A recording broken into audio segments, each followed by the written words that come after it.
So Phil here for Digital DJ Tips. I'm in the Native Instruments HQ in Berlin with a very exclusive first look at this, the Traktor Kontrol S4 Mark III. And this is what you're going to want to see.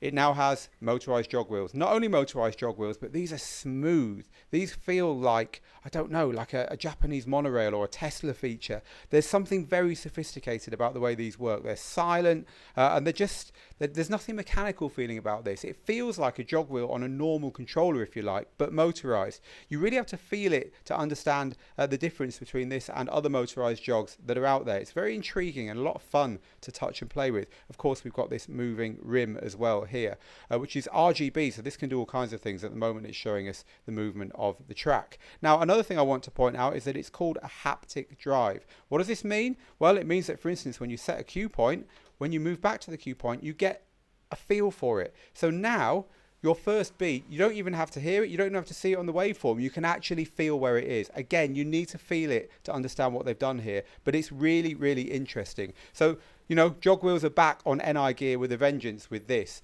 So that's a really special feature of this. I'm just going to very quickly talk you through some of the other features because, of course, our full review is coming soon.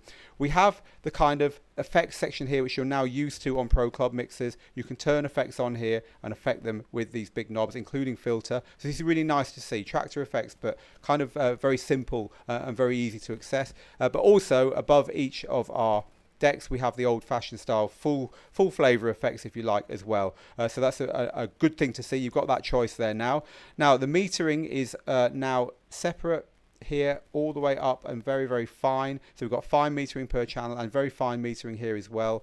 The audio quality, you can't hear this right now, but the audio quality coming out of this thing is a big improvement. The decks are laid out in club style rather than in mirror symmetry style again, and also look at the way we've got our layout here. Pads are back. They're small, but they feel great. Again, they're RGB, so we've got full pads here, and all the old stuff that you're used to, the remix decks and the stems and so on, is all still here. But it's just kind of like, there's the stems button, for instance. It's just kind of like being pushed so that the whole thing feels it feels like an S8 with jog wheels, but with kind of a lot of superfluous stuff pushed to the back. So it's got that kind of, everything's there, but it's a lot more immediate to use. And of course we've got these screens here just like the S8 as well. So as I say, our full review of this is coming very, very soon, but I just wanted to give you on this release day a very quick look at a very exciting controller, and I'm sure there's a lot of Traktor users breathing one enormous sigh of release and anticipation now by getting their hands on one of these. So this has been Phil here at NI in Berlin for Digital DJ Tips.